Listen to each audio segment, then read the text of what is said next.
عليكم ورحمة الله وبركاته. الحمد لله وكفى وسلام على عباده الذين اصطفى أما بعد فأعوذ بالله من الشيطان الرجيم بسم الله الرحمن الرحيم قل هل يستوي الذين يعلمون والذين لا يعلمون الآية.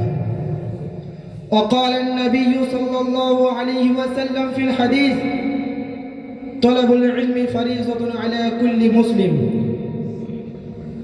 গতকাল মাদ্রাসা কাসিমুল উলুম সুন্দরবনের আয়োজনে আজকের এই বাৎসরিক বয়ান প্রতিযোগিতার সভাপতি ও বিজ্ঞ বিচারক মণ্ডলী ও জাতির মাথার মুকুট আসাতে একরাম ও আমার সামনে উপস্থিত বাংলার বিভিন্ন অঞ্চল থেকে আগত ইলম পিপাসিত মৌমাছি স্বরূপ ছাত্র ভাইরা, সবাইকে জানাই আমি আমার অন্তরের অন্তরস্থল থেকে শুভেচ্ছা ও অভিনন্দন।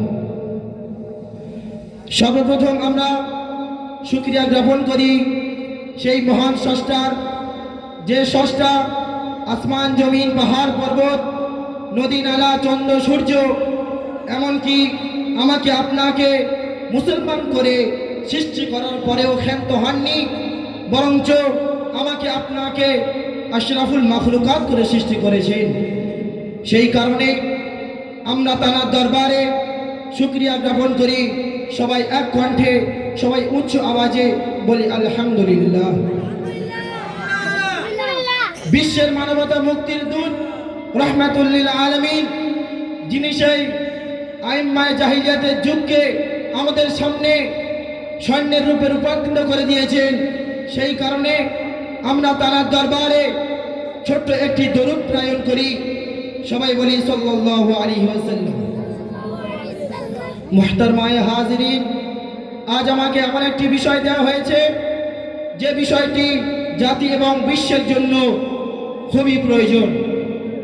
বলা হয়েছে যে এতটাই প্রয়োজন, যতটা প্রয়োজন একটি মাছের জন্য পানি, যতটা প্রয়োজন একটি মানুষের বেঁচে থাকার জন্য নিঃশ্বাস, ততটাই প্রয়োজন আজ সমাজের জন্য এই কওমি মাদ্রাসা।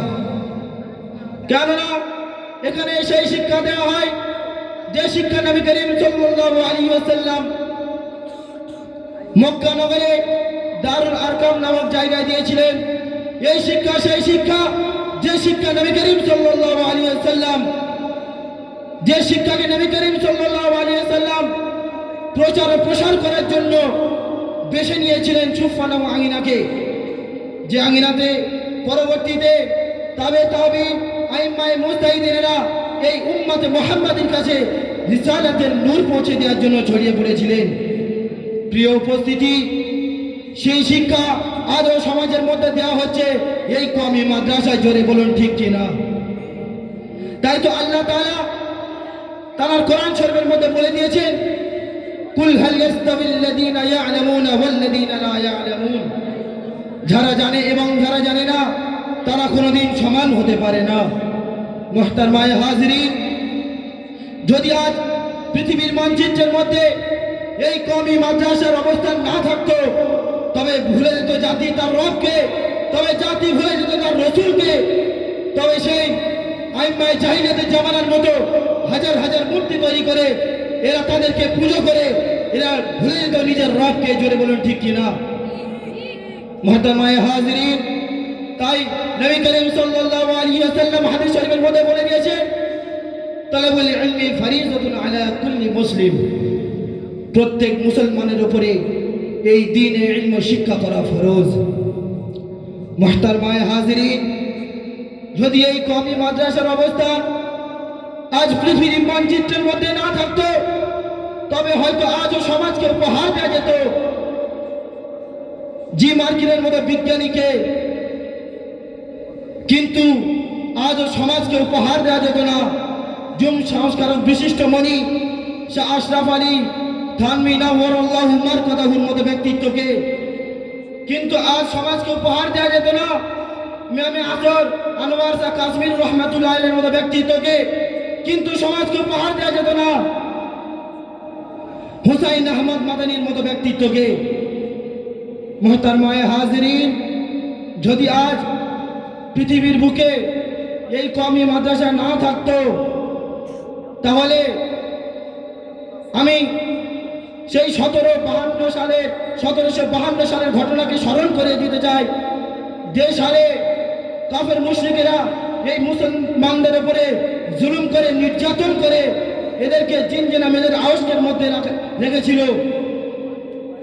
যদি মুহতারমায়ে হাজিরিন, যদি আজ এই কওমি মাদ্রাসা পৃথিবীর বুকে না থাকতো, তবে আজও মুসলমানদেরকে নিজের মাতৃভূমিতে থেকেও নিজের মাথা নিচু করে এবং নিজের স্ত্রীর সম্পদ হারিয়ে, নিজের মাতৃভূমিতে থেকেও নিজের মাথা নিচু করে নিজের স্ত্রীর ইজ্জত হারিয়ে আজও উলঙ্গ হয়ে রাস্তায় নামতে হতো।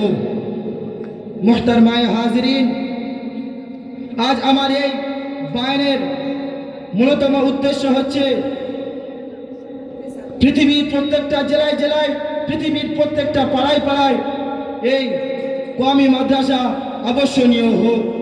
মুহতারমায়ে হাজিরিন, সময়ের সংকলনায় আমি আমার বক্তৃতা এখানে ইতি টানছি। ওয়া আখিরু দাওয়ানা আলহামদুলিল্লাহি রাব্বিল আলামিন। আসসালামু আলাইকুম।